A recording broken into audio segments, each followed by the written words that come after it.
BRS, BJP రెండు కలిసి ప్రభుత్వాన్ని బద్నాం చేస్తున్నారని ప్రభుత్వ విప్ డాక్టర్ రామచంద్ర నాయక్ మాజీ మంత్రి సత్యవతి రాథోడ్పై ఫైర్ అయ్యారు. యూరియా కోసం ప్రజల ముందు క్యూలో నిలబడి ఒక బస్తా ఇచ్చారని, ప్రభుత్వంపై బురద చల్లడమేంటని, మీకు అధికారులు 10 యూరియా బస్తాలు తీసుకున్నాక కూడా అబద్దాలు చెప్పటం మీ స్థాయికి భవ్యమేనా అని ఎమ్మెల్యే రామచంద్ర నాయక్ మాజీ మంత్రిపై మండిపడ్డారు.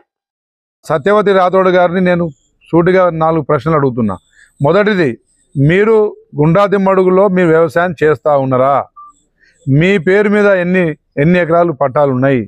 మరి మీకు అగ్రికల్చర్ శాఖ వారు మీకు 10 బస్తాలు ఎందుకు ఇచ్చిర్రు? మీరు వారిని రిక్వెస్ట్ చేస్తే ఇచ్చిన తర్వాత మళ్ళీ ప్రజల ముందు లైన్లో నిలబడ్డట్టు, 10 బస్తాలు తీసుకున్న తర్వాత కూడా లైన్లో నిలబడ్డట్టు, మీకు ఒకటే బస్తా ఇచ్చినట్టు మీరు అబద్ధం చెప్పడం మీ స్థాయికి ఇది భావ్యమేనా?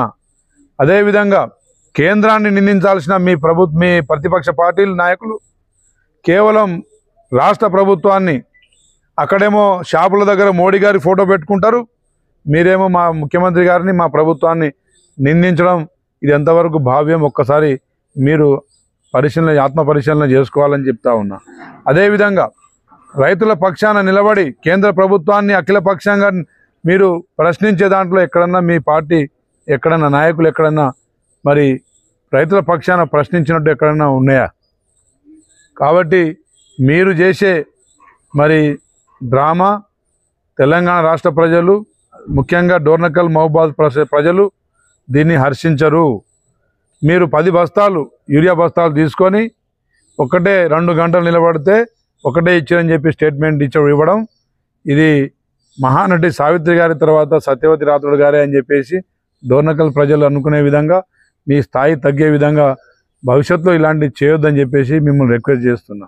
అదేవిధంగా రైతులకు యూరియా పంపిణీలో విజయవంతంగా పోలీస్ యంత్రాంగం, రెవెన్యూ యంత్రాంగం, వ్యవసాయ అధికారులు, కాంగ్రెస్ పార్టీ మండల నాయకులు అందరూ సమిష్టిగా రైతులకు 2 గంటల్లోనే 8 నుంచి 11 లోపే మరి ముందు రోజే లిస్టు తయారు చేసి ఎవరికైతే ఇంతవరకు రాలేదో అలాంటి రైతాంగాన్ని మరి లిస్ట్ అవుట్ చేసి వారికి సవ్యంగా యూరియా అందించడంలో మరి సక్సెస్ అవుతున్నారు.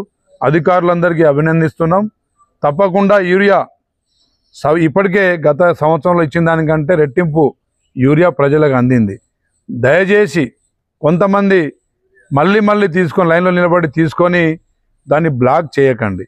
అదేవిధంగా అస్సలు రాని వారికి కూడా ఇప్పించే కార్యక్రమం చేపట్టండి, సహకరించండి.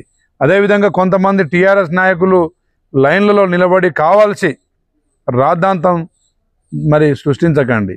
దానివల్ల ప్రజలకు కొంత ఇబ్బందికరమైన పరిస్థితులు వస్తాయి. కానీ తప్పకుండా మీ పార్టీ చేసే, మీ నాయకులు చేసే డ్రామాలు ప్రజలు కూడా తెలుసుకుంటారు. రేపు రాబోయే స్థానిక ఎన్నికల్లో మీకు బుద్ధి చెప్తారు.